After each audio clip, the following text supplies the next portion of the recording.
Pasadena on November 5th. And you can still buy tickets. So we encourage you, if you'd like to meet some of the board or have an opportunity to hear more about our scholars, we would love to have you, or have some nice hors d'oeuvres and wine and some original art from board members and from other folks that have contributed. So I think it's going to be a nice afternoon event, very casual. And we hope that you can join us for that afternoon, November 5th at La Casita del Arroyo in Pasadena. In December, we will not have a speaker series just because of the holidays. And then we'll resume in January with Alex Lasker, who has also written a book, very interesting book about elephants. February, we hope to be broadcasting live from Arusha for our speaker series. It's sort of, if we can figure this out and find some Wi-Fi. And then in March and April, we're anticipating some input from one of Dr. Goodall's primatologists, and then a few other guests as we move along. Thought we'd just take a moment to recognize the very difficult situation that's occurring right now in the Middle East, and hoping that we have some resolution and that not too many lives are taken with this very, very complex situation. So our thoughts go out to everybody who's going through this over there right now. But tonight we're very lucky to have Dr. Aaron Berkowitz, who's going to discuss his career a little bit and his activities in Haiti and around the world. He is a remarkable philanthropist and neurologist, and has written an excellent book, One by One by One. I highly recommend it. It's a very, very good read, very well written, very powerful, and for those of us that are involved in this kind of work, very familiar, very candid. And we're appreciative of his candor because I think it really helps describe the struggles that we all kind of deal with when we're trying to figure out whether we're really doing the right thing. Dr. Berkowitz has absolutely stellar credentials. He is currently now the clinical neurology director at UCSF, where he cares for patients both at the VA and San Francisco General Hospital and teaches neurology residents there. He was previously the director of global neurology at the Brigham and Women's Hospital in Boston, and associate professor at Harvard Medical School. He's been a health and policy advisor to Partners in Health, very well-known, respected organizations, founded, of course, by many individuals, including Dr. Paul Farmer, who was a friend and inspiration to Dr. Berkowitz. He's been a senior consultant for Doctors Without Borders, another very prestigious philanthropic and very powerful organization. And he has been the chair of the American Academy of Neurology and Global Health section, and co-chair of the Neurological Association of Global Health. So his credentials are really quite stellar. He's won some very impressive awards for his work, including the MIDRA Humanitarian Award from the American Brain Foundation in 2018, and the Vista Patient Advocate of the Year Award for the American Academy of Neurology in 2019. He's taught neurology around the world. He established a neurology resident at the Hum Hospital in Haiti, which you can read about in his book. He's very devoted to young people learning the art and science of neurology. He has worked in Haiti extensively, also in Malawi, on the Navajo Nation, in Japan, Vietnam, and Zambia, and has been participants in many podcasts. He has over 80 peer-reviewed articles, several book chapters, and several other books, but most importantly, his most recent one, One by One by One, which is just fantastic. So I'm going to turn this interview over to the person who captured Dr. Berkowitz, and that's Dr. Mia Mattioli, and she'll conduct the interview, and then we invite you to have questions or comments at the end. So take it away, Mia. Thank you. Dr. Berkowitz, welcome to our speaker series. I just wanted to show everybody a copy of his book. I really loved it. This is a library copy because I love mine so much. Of course, I gave it away to one of my students trying to propagate it. But I was actually introduced to your book after getting an email from Vroman, the bookstore in Pasadena. I know a lot of our board members are familiar with it, and they invited you to give a talk on it, I think in July of 2020, which was kind of in the thick of COVID. So I was on, but you were admittedly in my pocket. But I did enjoy it, and I thought this is some really resonant and honest feelings about what it is to do global health. And so I thought about inviting you once we developed the speaker series, and I'm so glad it finally worked out logistically. I think Kim and I have told you many times via email that we just really loved your book. It spoke to a lot of the crossroads that you can enter in a project like ours. So I hope some others in the audience have had a chance to read it. If you haven't, you should. It's really wonderful. And I know the image was circulated in the email, so it's easy to find. It's on Amazon. So I have a couple questions for you based on the book, and unfortunately there will be some spoilers for people who haven't read it. And then I also had some other questions just about your evolution in your career and global health. So I guess we'll jump right in and get started. So you open your book with a story about a 23-year-old patient named Janelle. And Janelle, it seems prior to the email you received from your colleague in Haiti, really didn't have any known medical history. He'd had this kind of evolving neurologic disorder, but then when you got pictures of him, the CAT scan that they were able to obtain in Haiti, you said he had the largest brain tumor you had ever seen, and you felt compelled to get him treatment. So why did you decide to start your first case with the largest brain tumor you've ever seen? Yeah, great question. Well, first, thank you to Kim and to Mia for inviting me and for all your kind words. And nice to meet all of you virtually. And I'm grateful for your interest in the book and this work, and admire all of your work as well with your organization. I'm looking forward to our discussion. So, to back up a little bit, I was interested in global health. I was also interested in neurology. And at the time I was first getting started in global health, there weren't really any neurologists involved. And when people think about neurology, right, they don't usually, or think about global health, they don't really think about neurologists, right, because we tend to be involved in sort of long-term care of chronic diseases and require a lot of CAT scans and MRIs and complex diagnostics, right, that often aren't available in these settings. But I was interested in this work and went to do my neurology residency at Brigham and Women's in Boston, because I knew Paul Farmer was there and a lot of his disciples were there, and a lot of residents went there to train with him, even though he was an internal medicine, infectious disease specialist, and training those residents. But I wanted to sort of be in that environment and hopefully get to know people who were doing work in global health, let them know I was a neurologist, and see what I could maybe do. And what they said, interestingly, was they said, we'd love to have you come to Haiti, but mostly to teach rather than to see patients, which was interesting to me in the context at that time. Was there was just one neurologist in Haiti, actually, for the whole country. There's about 11 million people there. So I'm sure many of you have trouble getting your patients in to see a neurologist in places where we have hundreds, thousands of neurologists. And there was just the one, a Haitian woman who had actually trained in Russia and come back to Haiti, who unfortunately passed away a few years later. So there were no neurologists. And so most frontline doctors that were seeing neurology patients, like Dr. Martineau, the doctor who sent me the message about this patient, had gone to medical school, but hadn't learned very much neurology, right? Because they're going to medical school in a country without any neurologists to teach them. And yet there they are on the front lines as primary care doctors being asked to see patients with neurologic disease. So I was asked to go and teach medicine residents and family medicine residents some neurology, since it was sort of part of the practice of medicine and family medicine there. And in doing so, got to know a few doctors who were particularly interested, and started to focus my attention on trying to sort of help them become as close to neurologists as we could. And one was Dr. Martineau. And so he, when I was there, we worked closely together, and then he sent me these cases occasionally. And for a while, there was no CAT scan. We had no CAT scan available. So we like to think we can rely on our exam in neurology, right, to get pretty close to the diagnosis, but with no imaging at all, it was often hard to know what was going on. So a hospital that Partners in Health built had one of the first freely available CAT scans in a rural area. And so we started to learn a lot about a lot of patients who we had followed but hadn't had any imaging, or patients who came from far away knowing they would be able to get a scan and a diagnosis there. So this patient appeared for Dr. Martineau, and he appropriately got a CAT scan, and we saw this huge tumor. And I realized at that time that, I'd seen a lot of patients in Haiti who did not, as I'm sure you've seen in Tanzania, have the outcome they would have in the United States. But I'm not a surgeon, I'm not able to sort of think, if I could only do this procedure, have this tool. I didn't think there was too much of a difference we could have made, unless, the patient had arrived early, or something like meningitis, where you think, oh goodness, we have the right medicines and supportive care, but the patient's here too late, or the patient got into a car accident. We don't have, a neurosurgeon.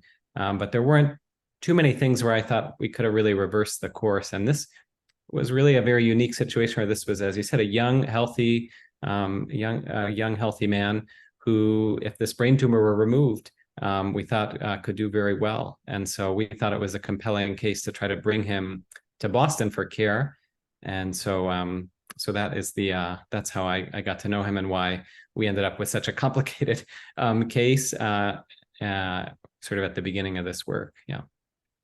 Yeah, it seems like you didn't anticipate choosing the largest brain tumor, but that's what presented itself to you. That's right. Yeah. Yeah. So then throughout your book, Janelle's case is this running theme, and it's definitely a pivot point from where you share a lot of your reflections. And then eventually you get to go to Haiti on what seems to be a typical educational trip for you because you had been going intermittently to teach. And that's when you know you're going to meet Janelle in the clinic. And then you realize you'd made some assumptions about him. And you eventually talk to a gentleman named Father Eddie, Pastor Eddie. Is it Father Eddie? Yeah, Father Eddie. Yeah.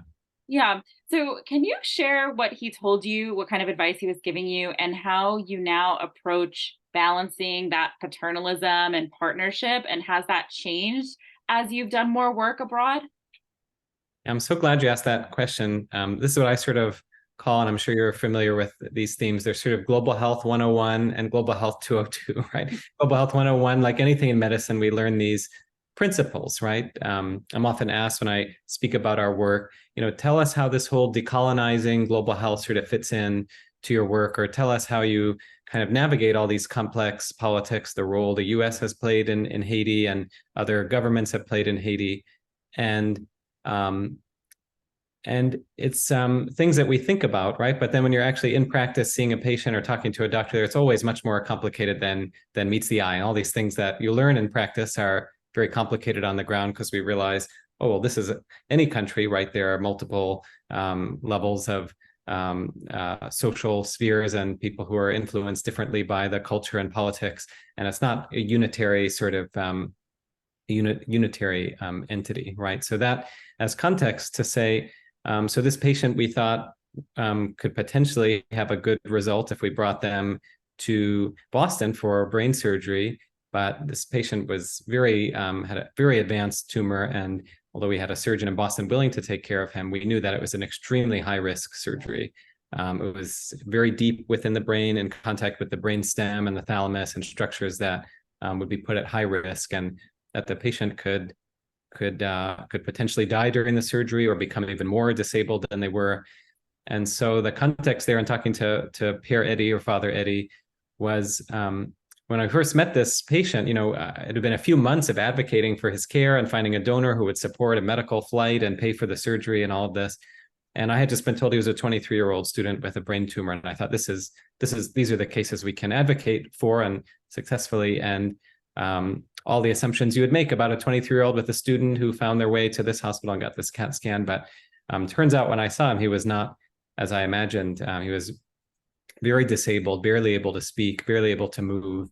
And here we were had been advocating at a, tertiary hospital in Boston for his care, saying, he's a young, healthy guy. He'll walk in for the surgery. He'll get his surgery. He'll walk out. He's going to be great. It's going to be straightforward, and advocating to donors. And then turned out he was much sicker than we thought, and the surgery was going to be even higher risk. And my colleagues there, we had asked them, Global Health 101, I said, this is really complicated. I do speak Haitian Creole, but cultural context, language, can you sort of walk them through? This is very risky. And, do they understand the risks and benefits of surgery? And if this went really badly in Boston, he might not make it back to Haiti, and we probably can't get a visa for his, all these things. And they said, oh yeah, he understands. They want to come for this. They want him to come for the surgery. When I met him, I realized he can't even communicate, and how could he understand? And I was really sort of torn up about consent. We think about even the most minor procedures in the United States, all the forms we sign saying that, we understand that it's unlikely, but we could get an infection, or, all these complications. And it wasn't clear to me how much of that he understood, and made me uncomfortable, obviously, offering, a procedure if someone doesn't really understand the context or that doesn't understand the risk. And the larger context being, here I am, this guy from, one of the wealthiest countries in the world, the medical metropolis of Harvard, swooping in and saying, oh, we could probably help you. So much bias there to think, oh, this foreign doctor is going to be able to save us. and because no one's getting brain surgery in Haiti, right? And so Pierre Eddy, or Father Eddy, is a pastor and psychologist who works with the mental health team and Partners in Health, has been an extraordinary mentor to me in helping me understand context there.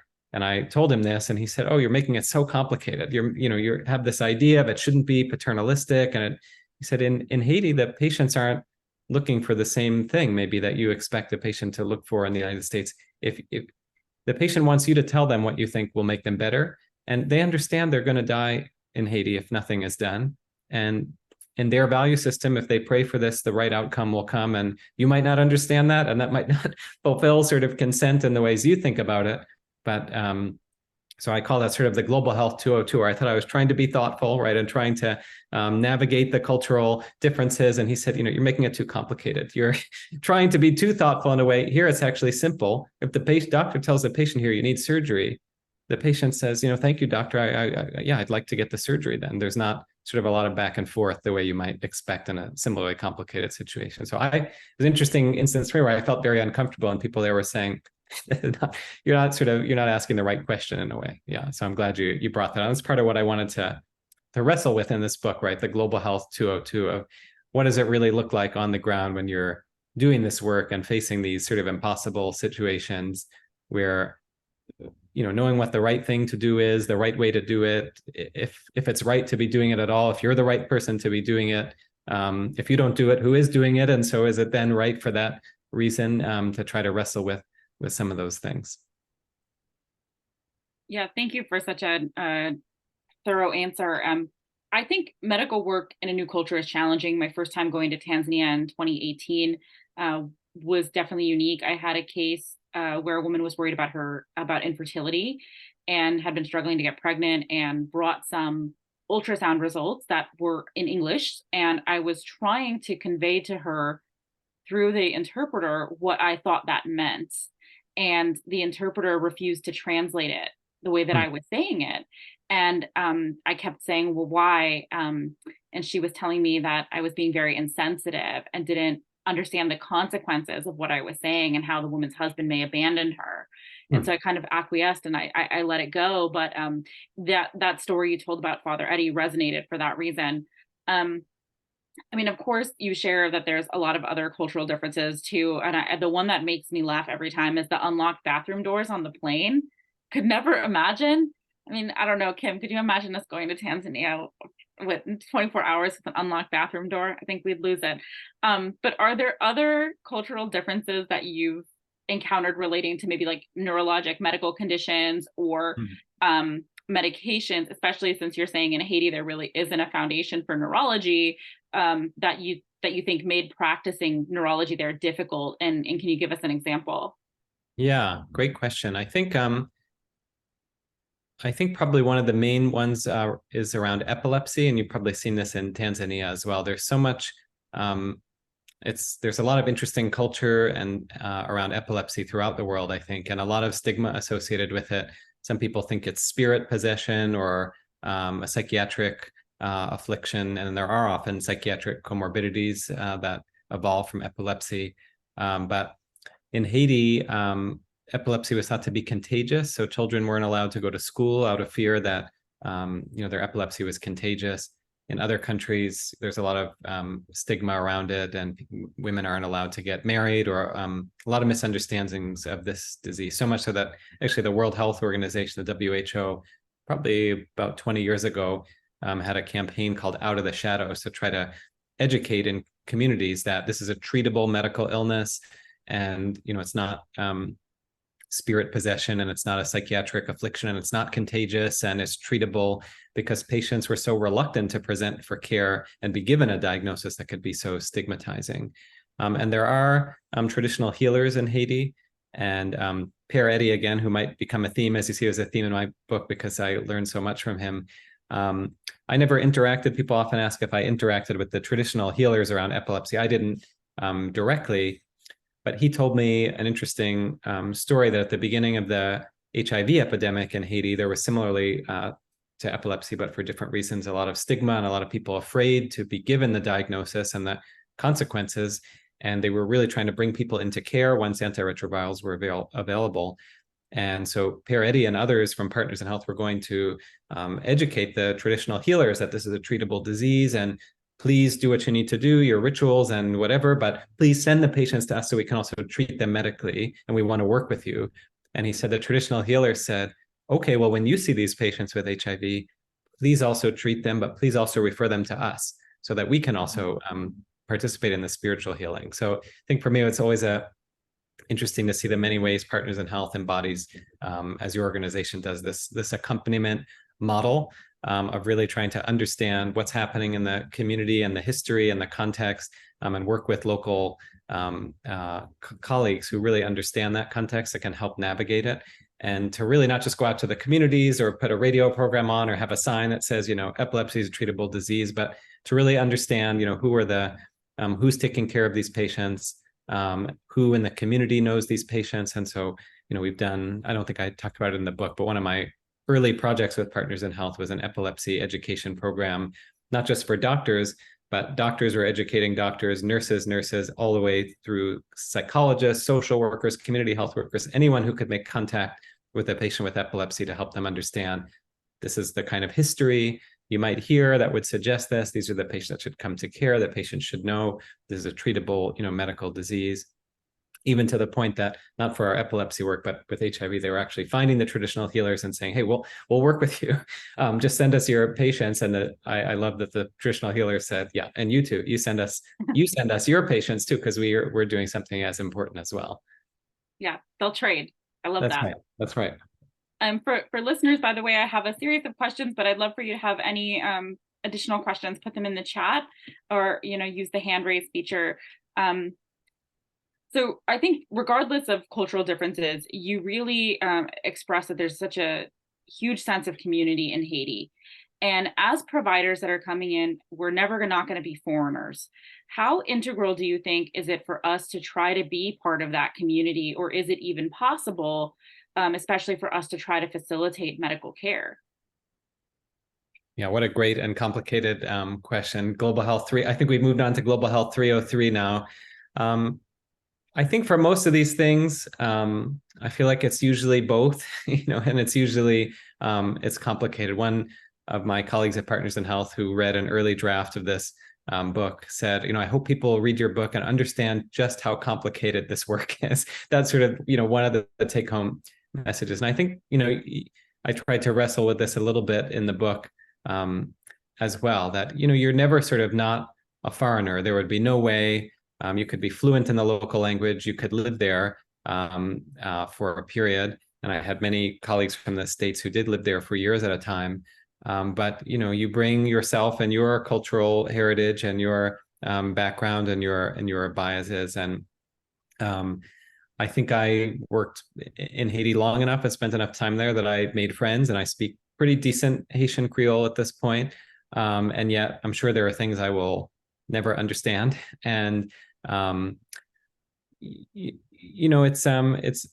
it's interesting the way Partners in Health, the model has always been to sort of have a sister local NGO that's really running the show. And of course, Partners in Health is, raising the money and supporting those organizations, but trying to make what they develop, capacity building within the local system. So the HUM or HUM hospital or HUM hospital that I talk about in the book, Partners in Health built it and funded it. And but it's part of the public health system in Haiti. It's one of the public hospitals in that network, and the staff are, for the large part, Haitian, whether that's from the chief medical officer of the hospital to the people who clean the operating rooms are Haitian. And yet there are some areas of expertise that aren't present in Haiti, like neurology. And so foreigners are brought in and are parts of meetings. And so yeah, I think, I wrestle with this in the book, like I said, when I'm going home, and I think, I wish I could stay longer. And also, wonder about the costs of my travel there, right? We all think about these things, how much our travel costs and how far that money could go on the ground and what value we're really adding. So are we ever really part of it? I think, yes, we're sort of part of, if we work for a long time in the same place with the same people and get to know them. Are we ever really, part of it? I think we're always sort of outside. And I think that's also okay if we've been, invited there. And I think it goes in both directions, that we're probably not understanding our colleagues and their situations as well as we'd like to think, as long as we spend time there, because we haven't grown up there and really lived the day-to-day reality and in a way that's different than when we know if something goes bad here, I can go home. There was a period where I'd sent a colleague to Haiti to teach in our neurology program, and they were worrying about evacuating her because there was a big tropical storm coming through the Atlantic. And it was one of these situations where I thought, oh my goodness, we got to get her out of there. And yet all of my colleagues in Haiti were going to stay there, right, and suffer through whatever happened. And our colleagues in Haiti said, no, of course we want to evacuate your colleague because we don't want anything bad to happen to them. And if something bad happens to them, maybe other people won't want to come back to Haiti. And this is our home, and these things happen here, and we'll do the best. Don't worry about us. Help get your. And so it's one of those things where you think, oh, I want to evacuate my colleagues also, so they're okay. And my colleagues want to evacuate my colleagues, so they're okay, and they come back, and they don't, leave with a bad impression of Haiti, or that it's so dangerous and people shouldn't come there. And so it's also complicated, isn't it? Yeah. Yeah. It's certainly, reading your book, I didn't come out the other side thinking we have all the solutions, but it was still very inspiring to know that there is an investment on both sides to kind of make this happen and move it forward. And I think that's going to segue into what I was going to ask next. Ultimately, you describe seeing, dozens of patients on your visits, and some of them you can treat, some of them are chronic and their conditions are irreversible. And then there's a few that you hope to refer to surgery in the United States or maybe other places. But the experience that you had with the team there was that ultimately they wanted you to develop a neurology, maybe a residency, or is it a fellowship? Can you tell us more about that? Because our group, the Phil Simon Clinic Tanzania Project, has really stepped into doing more scholarship. We've been giving scholarships to now 9 people. We have 1 graduate, a physician, and now we have 9 more. 4 graduated this fall, so we're really blessed. They're getting degrees in nursing, midwifery, social work, and medicine, and we're very hopeful that they will be this foundation for healthcare there. But what did neurology training look like, and how is that program that you've developed now? Yeah, great questions. Well, that's great to hear of your work. Yeah, I think a lot of us start as practitioners, right, going to provide care. And then I think I learned just from my colleagues really in Haiti saying what we really want you to do is if you want to develop neurology here, unless you're planning to move here, right, and bring a lot of your friends, right, we need some local neurologists. And we wondered about, should we try to bring someone to the States for a few months a year? Should we see if someone there wants to apply for residency in the United States? But as we know, those create other challenges with, whether people want to go back or once they're here with their families, if, residency is a time, as we all know, where you often sort of start planting some roots personally and professionally. And I also thought neurology and medicine in general is so different in Haiti. I really, neurology works, the same everywhere, the same physical exam, the same history. But if you're not going to get a scan, it changes a lot of what you're going to do. Or if your only test on spinal fluid is a urine dipstick to sort of get a general sense of what's in there, you're thinking about things very differently, let alone the fact that tuberculosis, neurocysticercosis, all these diseases are endemic that you might not have seen in the States. So this sort of emerged kind of just over the years. The first time I was there, I was giving lectures to whole groups of doctors and nurses and students and residents. And then after a few years of doing that in the epilepsy workshop, I just started to feel a little bit spread thin, and like I was doing a lot of little things. And it felt like if I was a philanthropist and had money to give away, that I was giving like $1 to 1 million different charities instead of saying like, let's do something big here.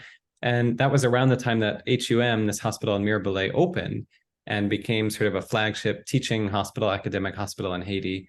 And the first thing we did is my colleague said, look, it's true, when you're here, there's no neurologist, so everyone wants you for some period of your time, and the surgeons want to lecture on head trauma, the nurse anesthetists want to lecture about, and you see 3 patients in the emergency room with this doctor and 4 with this doctor, and everyone's grateful for your presence. You seem to be having a good time, but it's true, you leave and then nothing has changed.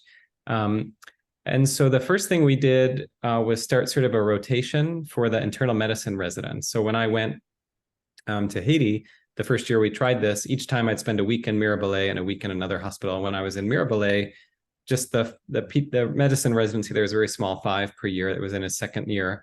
So they gave me the 5 PGY2 medicine residents and said, everything you do, they do, and everything they do, you do. So if I got a consult in the emergency room, the 5 of them came and examined the patient, took the history. If they scheduled a day of clinic patients, they saw them and I precepted them. If the surgeon said, we want you to give a lecture on whatever, they came to the lecture.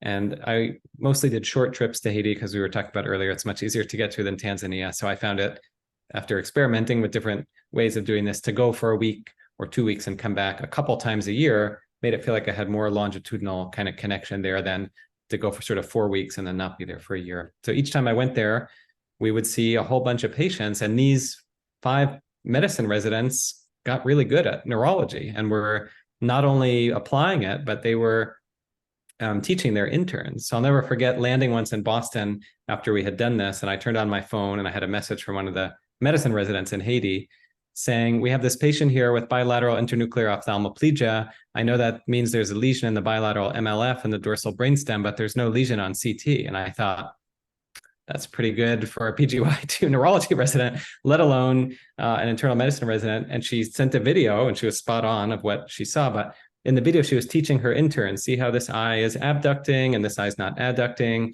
and see how there's abducting nystagmus. This is called INO, and it's usually caused by, and I thought, oh, I'm not there. And neurology is being practiced and taught. This is the way forward. And so my colleague said, this is great. It's time to start a neurology residency. And I said, well, I'm just one, person here. My chair of my department at Brigham and Women's, Marty Samuels, who unfortunately passed away a few months ago, was the chair there for about 30 years. So he was there when Paul Farmer was a resident and watched him kind of go through, and was very excited to have someone in neurology kind of involved in this type of work. So he was very supportive and gave me 8 weeks a year to with salary support to go and develop things in Haiti, which was very generous. And I thought, I can't do a residency on 8 weeks a year. Maybe I could talk them up to 12 for a few years if we're developing this program. That didn't seem, like it would be enough. And my colleague said, okay, well then you have a lot of friends. So get some other people to come down here and teach neurology and see if you can build a team. And it was about to be an election year in Haiti. So this gets to the question of what's happening now. And the election years can be very violent there. And I had trips delayed or canceled for things around the elections of violence or protests. At that time, my colleagues there said, we can assure your safety. We know where these things happen, and we can take different roads, and we're not worried. We don't want anything to happen to you or any of your colleagues. We would tell you if it wasn't safe. But my colleagues said, depending on who's elected, things could get much worse. So we think you should do this now. And I found a few people, and we got up to about 20 weeks a year of coverage. And they said, that's fine. What we're going to do is call this a fellowship, not a residency. These are internists or family doctors in Haiti. So they're board certified. They're already practicing neurology in their practice. So they can practice unsupervised, no credentialing issues, and they will run the neurology clinic. And when you're there, great, you'll precept them. When you're not there, they'll do their best. They'll call you. This is the pre-Zoom era, so WhatsApp, phone. And when, they'll develop enough skill that they'll know patients who need to come back and see you when you're not here or need to see one of your colleagues.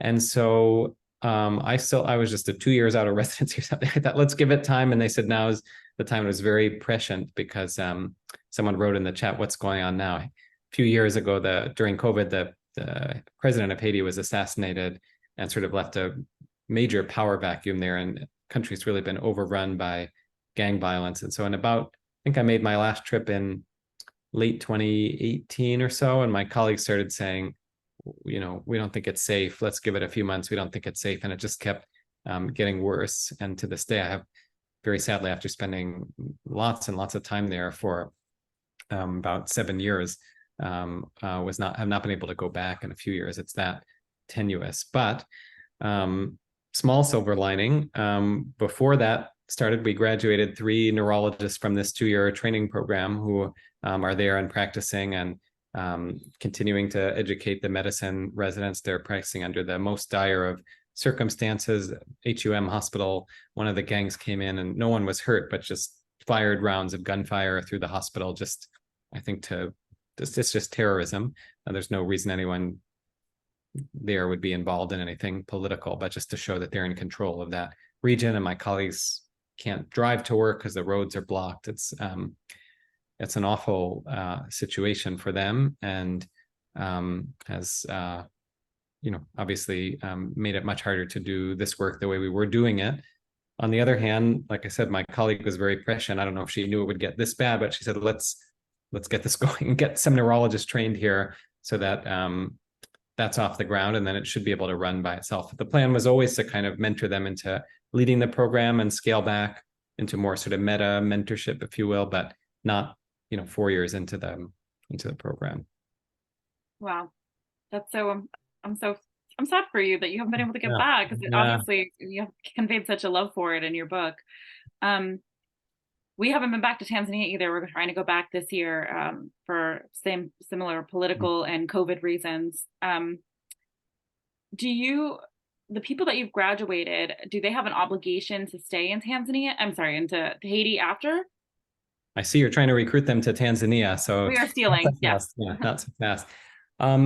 They don't. It's interesting. I met with the Minister of Health of Rwanda, actually, and you might be familiar there. They have done amazing capacity building in health, and they had this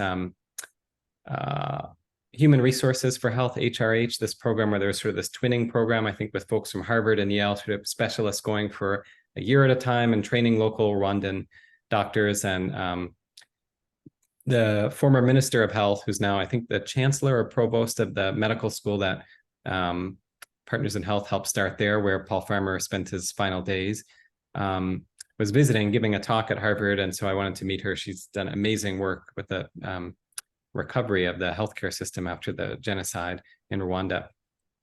And I asked, you're training these incredible experts in Rwanda, these specialists, how do you assure that they, are not going to leave Rwanda? And she said, oh, it's, they sign a contract when they start. And she looked at me like, you're not doing that in Haiti? And I thought, hadn't thought of that. But my colleagues there, I think, thought of it in their own way. So our first fellow that we trained there was in his late 40s, had been in Haiti, his whole life, was a practicing internist in Haiti. And we had the first applicants. It was a new program. People probably wondered, what is this thing? We just had, I think, 2 or 3 applicants, and a few were very young and right out of residency. And this guy was much older and very accomplished. And I thought, I can't imagine going back to fellowship like in like late 40s, early 50s. And my colleague said, and I said, he doesn't speak as much English as the younger, candidates, and a lot of our faculty there don't speak French, don't speak Creole, that my US colleagues. And they said, these are all kind of good biomarkers that he's committed to staying in Haiti and working here. Because during my time there, and I talk about this a little in the book, so many of my closest colleagues, understandably, as things have gotten worse, have left to for their health and safety, for the health and safety of their children. People who were chairs of departments there, one of my colleagues there, starting her intern year here in the United States. So imagine how dire the circumstances are. Not only you want to leave, but after becoming a chair of a department, would want to just start from the beginning. A residency program director from Haiti came and is now working as a PA. He's a brilliant clinician. I always say the doctors you work with must wonder, how like this PA, but he was a family doctor in Haiti and ran a family medicine residency. And someone there told me, I don't remember the number, that of the graduates of their medical school class in Haiti, the public medical school, government funded, some extraordinarily high percentage that graduated medical school in Haiti were working as nurses in the US. Of course, said with all due respect to nurses, PAs, NPs, and all our colleagues in medicine, but to imagine getting to that level of training and then saying, I'd rather work in a different country at a, and redo my training than work here. So we've graduated 4. One I said 3 before because one graduated during this chaos. I met him once, and then my colleagues there trained him. One did move to the United States for the safety of his family, and the other 3 are working there in 3 different cities still. So just extraordinary. They really run into the fire to continue doing this work, and not with any commitment from the beginning. At least to my knowledge, it wasn't nice. Another nice thing about Partners in Health is they're so integrated into the Ministry of Health, and I didn't have to worry. People say, how'd you do this, by yourself? And no, I wasn't by myself. I just had to go there or got to go there and teach neurology and see patients while my colleagues figured out how do we certify them as neurologists in Haiti, and how do we register this program, and how do we recruit applicants. Partners in Health, our colleagues there did all of that. So I don't think there was any commitment, and I, as much as I, and I wrestle with this in the book also, maybe why you mentioned it, I don't think I would have been comfortable with that. I mean, we invest a lot in our colleagues there, but why should we be the ones to say, and because we did this, you have to stay, in your country? Isn't that why you wanted to do this? No, I mean, if they say, hey, you try living and working here, I'd rather go to the US and start from scratch and do something else.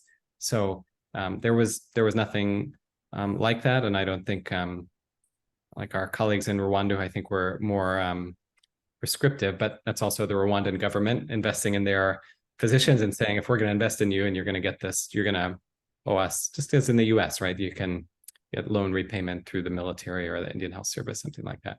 And we didn't have long answers. All your questions are so good and complicated complicated answers. Yeah. I've been working on them for like 2 years. So, but yeah, we've been realizing that a challenge in Tanzania is also paying jobs for graduates. And a lot of graduates of all of the programs that we have scholars in have an expectation to volunteer for even up to a year before they can be competitive enough for a job, which I thought, wow, if I was a physician and I had to volunteer, I don't know if I would stomach that, but they do, and they're amazing. Dr. Schreiner? I just wanted to, excellent questions, Mia. I'm just going forward with our speaker series. I'm going to retire because they're superb questions, and Dr. Berkowitz just really very, very interesting answers, and I just couldn't resist. One of the things that's sort of a theme in your book, and you've touched on it a little bit, is sort of the struggle between helping the individual and building capacity. And we've had some changes. We were sort of in the midst of thinking about building a clinic, and we went to great lengths of obtaining land and blah blah blah, and sort of. And we realized that, and then COVID happened, and other circumstances, governmental, political circumstances in Tanzania, which thankfully have settled down, kind of that became less viable. And we really realized that how important it was to build a clinic, as one of our board members said, one person at a time. And you talk about that even when there's political upheaval, that these individuals that you've trained, that's forever. They can still go back. They can even practice in other countries. But I know in your book, and this is something we struggle with, is how much do you invest in one person or even one patient, or even a scholar. And I think that I think it was Dr. Martineau who maybe said sometimes you just need to throw them a fish.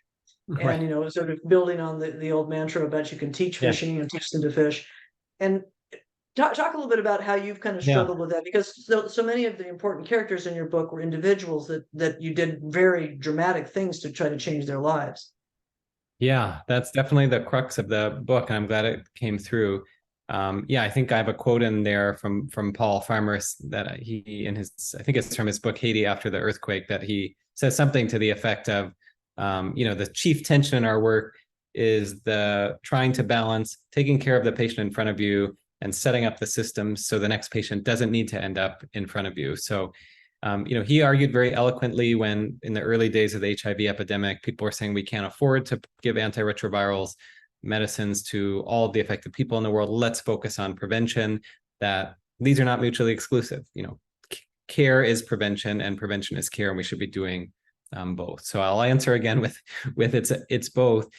I didn't, when some people, have read this book and say, oh, I didn't realize you were so interested in neuro-oncology and brain tumors, and that was what you were doing in Haiti. I thought you were teaching. I said, no, that's what the book is about. I don't know if anyone would read a book about teaching neurology in Haiti, but these cases just brought up so many of the themes and challenges we face in global health. And, I went there pretty naive, very cliched story. I read Mountains Beyond Mountains, and I thought, I want to, try to be like Paul Farmer when I grow up, except I'm going to be a neurologist. And I think many of us do that. And, Mountains Beyond Mountains is sort of the broad sweep of this work, and the billions saved and the millions, and, this type of narrative that's very important. And at the same time, I felt that sometimes what gets lost are the individual stories, right? Who are these people? And Paul was very good at this. Often when he spoke, even though he was doing all of this incredible work setting up systems, he had a picture of a patient before antiretrovirals and TB therapy who looked like they were about to die. And after treatment, a few years later, working for Partners in Health. And Paul often started his talk saying, this is what we do, even though they were procuring the medicines and setting up the clinics, because these individual stories are so powerful. And I did some work trying to figure out, how do you treat a patient who's having a stroke without a CAT scan, without knowing if it's ischemic or hemorrhagic? How do we make sure patients are getting appropriate epilepsy care? And those are sort of trickled in there to pass some time while we're waiting for Janelle to wake up from his surgeries and whatnot. But I think the stories that I hope get people interested in this work and interested in hopefully, supporting work like yours and work like that at Partners in Health are these individual stories. And I just learned so much from so many of these extraordinary people. And, I didn't go there with an agenda. The first project, like I said, people said, can you help us, understand how we could treat epilepsy in Haiti? These are the medicines, these are the personnel, these are our clinics, how do we, this is the stigma, how do we do this? And yet here you are doing, this teaching work that seems straightforward. And as Paul wrote, people said, oh, invest in primary care. He said, well, we are, but that means someone shows up with breast cancer and you say, well, sorry, but here are your vaccines and here's, your aspirin, and we don't do that. And he liked to say to, don't fall prey to failures of imagination. We can do, all of these things if we work together and put our minds to it and raise the cash to do it, which a lot of this comes down to. So I think, it's both. And, when I started, as I say at the beginning of the book, for those who read it, sorry to repeat it, but a lot of people, when we were talking about bringing Janelle and then other patients, they said, this is just not sustainable. This goes against the principles, right, of, you should be teaching a man to fish. As you said, Pierretti said to me, sometimes just give him the fish. We know, Global Health 101, teach a man to fish. Okay, right now, you got the fish, give the fish, let's move on. And don't make a big deal about, should you be doing this and that? And so I think when these patients come, there are some patients we knew that, patient with a glioblastoma or malignant brain tumor, we thought in the States for, lots of challenging, difficult care to receive, maybe they get a couple more months and they're far from their country and we might, they might die far from their. These were patients that we really thought, if we can do this, it's going to make a huge impact on this patient. And sure, it's incredibly costly. And people said, well, you could build a whole new hospital for the amount of money you're going to raise. But the Ray Tai Medical Aid Foundation, based in Massachusetts, who supported the cost of these surgeries, that's what they do. Their mission is to pay for medical care, particularly surgery, in patients who cannot afford it. And so here's someone who wants to give away money for this project, right? People said, oh, how do you fund your neurology residency? Does the Gates Foundation? I said, oh no, the Gates Foundation is like cure malaria in the entire world, climate change, training a few neurologists. Nobody's really funding that. But here's someone who wants to pay for people to get surgery, and here's people who need surgery. Okay, but they're not giving the money away to build a new clinic or to buy us an MRI. Why would you say, oh, don't do it, it's not the right use of funds? Again, to quote Paul, he's very quotable. And people would say, but it's limited resources, shouldn't you focus on? He would say, there are unlimited resources. There are more resources than any time in human history right now. It's our choice how we distribute them. So this whole cost-effective, sustainable, this is rich people talking about limiting how much we spend on the care of poor people. We can spend as much money as exists. People have, billions of dollars. Let's spend it on this. And some of that is a really expensive brain surgery. And some of that is vaccines and everything in between. So I just happen to be a neurologist. I just happen to see these patients and know a good neurosurgeon. And so we were all in the right place at the right time, I guess. Again, I'm not sure I've answered your question, but I think these stories taught me that and why I wanted to write this book. And I guess, I don't want to take up too much more time if you have a lot of questions, but if you're interested, a quick anecdote from the editor of this book, or on the book side. Yeah, I wrote the book. By the time we were submitting it to see if an editor would take it on and publish it, it was probably in draft 18 or something. I'd never tried to write a book before, and was not the form that you're holding it now. And so the editor at Harper One, Mickey Maudlin, is a phenomenal editor. asked me the first question when he was deciding, is he going to take on the book, what's this book about? And I said, oh, well, it's about these patients and it's their story, and global health is the billions. And I wanted to tell the ones and zoom in on sort of what really is kind of happening on the front lines in a way I haven't really seen in other books. And he said, oh, well, I'm a layperson not involved in global health. And to me, what your book is about the fact that we're all encountering these moral situations all the time where we could choose to step forward and help someone else, or say, I don't have time, I don't have money, I'm busy, I have this, I have that. And he said, your book, as you've sent it to me, will appeal to medical students and doctors, but to publish a book, for it to be worthwhile for a publisher, we wanted to appeal to a much broader audience. And the human story for me is not about the patients, it's your sort of coming of age as a young physician, realizing that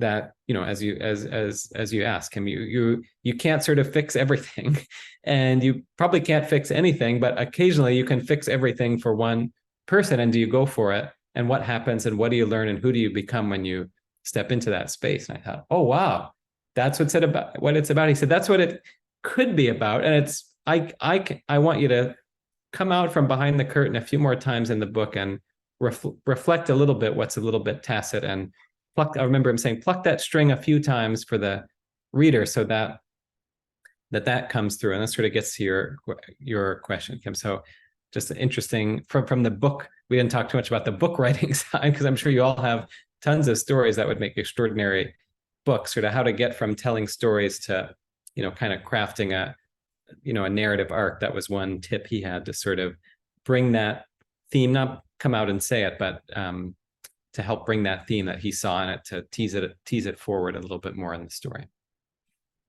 I think you really brought that out too, Aaron. And I think that it's something that sort of resonated with me, is that the sickening feeling when something doesn't go the way you think it's going to go, and just you're just tortured by it.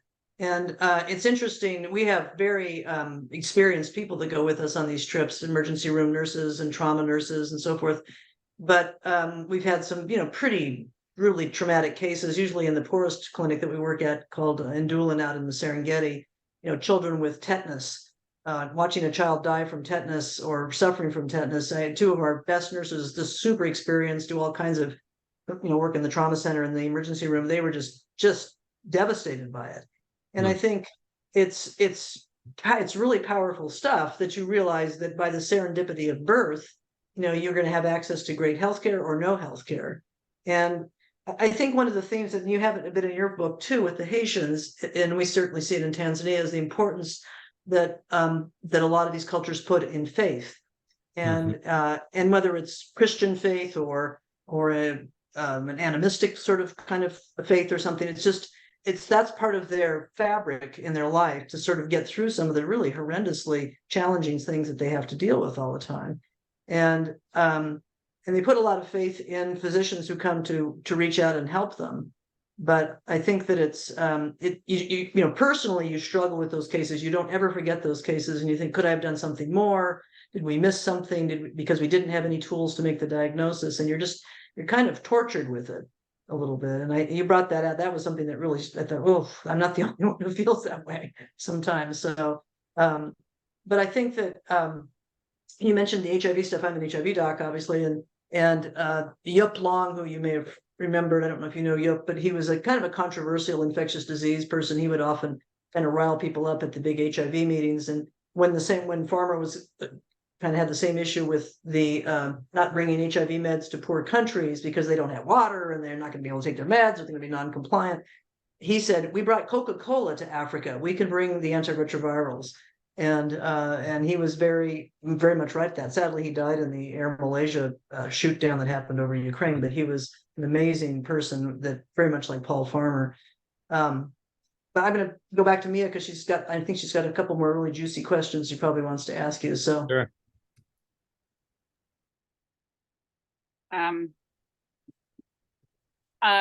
Two questions, both about Janelle.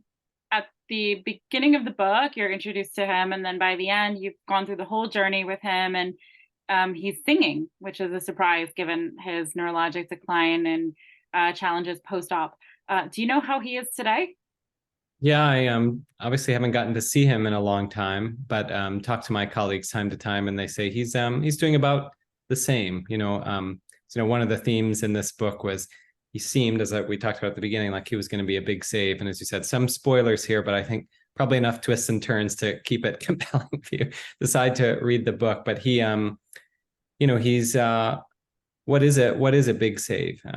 This person would have died of this tumor, but as is sadly often the case in neurology, we can sometimes arrest the process of a devastating disease, but not necessarily reverse the course. So, before the surgery, he couldn't talk, he couldn't walk, and he can talk and he can walk a little bit now, but his hopes for going back to school and working and all these things, he unfortunately is extremely disabled still. But he's still there, and this tumor was operated on in 2015 or so, and so in some respects an amazing result. And then one of the poignant scenes for me that I wanted to depict in the book, when he came back to Haiti for the first time, and I went to see him on the rehab ward at Mirabelais, and he was with his mother, who I'd never met, but she didn't have a phone, and we were calling people in Haiti to go update her on how he was doing. And I thought, she's going to be so disappointed, from a very, very poor part of Haiti, very low health literacy, and part of this question about consent and bias. Did she think we were going to save his life? And she said, God's going to take care of him. As you mentioned, a very strong faith that the patient her son was going to do wonderfully. And he was just in bed and just looked awful. He ended up a little bit better than that ultimately, but just looked terrible. And I saw her and I thought, oh no, I feel so terrible. We did all this and we went through all this, and her son was away for months, and here he is back, and he just looks awful. And she just leapt up and the brightest smile and gave me this big hug and said, he's doing so well. And I thought, this is well. And then I realized, he would have been dead. And so many people, as you said, tetanus and just die. People are just dying of things what Paul called stupid deaths, that wouldn't be a death anywhere but the place, but the poorest parts of the world. Tetanus. Why would you even get tetanus, let alone die of it? And he would have been a stupid death, and people would have said, oh yeah, he got paralyzed and died just like so-and-so. And he was alive, and that was a much greater result for his mother than we thought. So it was another cultural, right, where we would have thought, this was kind of a bad outcome. For her, the alternative was, that he was not going to come back at all. And so he's stable. He's been the same for many years, but unfortunately, very disabled still. Yeah, lives with his mom, and his real goal was to go back to school, and unfortunately wasn't able to do that. I guess lastly, so we're up about 8 o'clock. Dr. Schreiner always peppers in her favorite African proverbs in emails and campaigns and social media and everything. So give us a good Haitian one that we can close with. Oh, there's so many good ones. So one of my favorite, Partners in Health uses is Tout monde c'est monde, which is all people are people. Every person is a person, sort of reflect the equity mission. Main en pile, chai pas lourd is many hands working together make the load lighter, sort of poetic one for teamwork. And then one I mentioned earlier, being sort of spread thin, doing too many things. And I mentioned that to a colleague there. Was trying to translate spread thin, which probably comes from not having enough jam for your toast, I guess, and being spread thin. I'm not sure where that comes from, but said, oh yeah, we have a proverb. If you give me one, I'll give you there's one that's a little bit off color, but the one that, or maybe after the recording, I can tell you it's not that bad, but the one he gave me was Schengen cap pied mais li pas in un quatre chemin, which is the dog has 4 legs, but can't walk on 4 paths at the same time, which I thought was a good one. The other one's not that bad. I'll just say it. I don't know if you're sharing the recording, but the first one he said was, we say pisegaye pa kime, which is peeing all over the place makes no bubbles. Basically, like you got to pee in a straight line if you want to make bubbles. But that should be entertained. But sorry if it's a little off color for some. Not off color at all. Yeah, it's a medical group. It's probably hard to offend. Those are some of my favorites. One of my colleagues there gave me actually a book of 1,000 Haitian proverbs. There are ones he had never heard of, but they're pretty colorful. My favorite one, just the sound of it, is Sakirive kakuluku sakarive kakalangatu, which means something like that, which happens to the rooster also happens to the turkey, which is like you think this happens because I'm stupid, but it can just as well happen to you if you're smart or something like that. So this book is organized by like proverbs involving goats, proverbs involving cattle, proverbs involving roosters, proverbs involving your mother, proverbs involving your mother-in-law, proverbs involving shovels. It's this amazing book of proverbs. But those are the other one. And tout ça ouais se passa. I have that in the book also. Nothing is as it appears. All that you see, it's not what you thought you saw. Those are some of my favorites. What are you doing now in the global health arena? Yeah, great question. So, I remember early on people were saying, you're putting all your eggs in this basket in Haiti and it's kind of unstable. And a colleague of mine around the same time, Diana Saylor, who'd be a wonderful speaker in your program, she lives and works in Zambia and started the first neurology residency there and has a big neurology research program there and lives there with her family. Her kids go to Zambian school. She's American and at Johns Hopkins, but lives and works in Zambia. And Zambia is a stable country. It's been interesting to watch. We both sort of started at the same time doing sort of different but similar work. And due to the stability of Zambia, she's now graduated, 8 last year, and then they're the faculty now and graduating more. And we just, people said Haiti's so unstable, there might be a point where you're not able to work there. I feel so grateful for the time I had there and a rare prolonged period of stability. But between that and COVID and my move to the West Coast, a couple different things I'm working on now. One is to support Diana's work in Zambia. Eventually, hopefully I'll get to go there, but I do a lecture series on clinical neuroanatomy for her trainees. And then my 2 jobs in San Francisco, I was talking about a little bit at the beginning. One is for the VA, the Veterans Hospital here in San Francisco. And the veterans hospitals are mostly in big cities, and then they have these smaller community-based clinics. So I think we're the last VA going north until Portland. So people think of Northern California, San Francisco, well, you're from California, so you're in California. So there's a lot more of California left after San Francisco. And I think someone told me maybe 2 neurologists taking Sacramento out, but between San Francisco and Portland. So a lot of our veterans and the VA catchment area is up to the Oregon border. It includes Hawaii, Guam, Samoa, all these Pacific islands where there are veterans. So we do a lot of telemedicine for the VA, but as you know, telemedicine only can get you so far, especially in neurology. So I'm working with PCPs in the rural clinics to develop some on-site sort of mobile clinics, trying to take what I learned in the field in Haiti to some of the rural areas in Northern California. And then I work at San Francisco General, which is our safety net, the sort of equivalent of LA County, working with a lot of patients who are unhoused or refugee status or undocumented immigrants. And then for Doctors Without Borders, I do teleconsultation. I've never deployed with them. I'm not sure they've ever had an ask for a neurologist, mostly internist surgeons, pediatricians, OBGYN. So they have a pretty robust telemedicine platform for specialty consultation. So I'm pretty active there.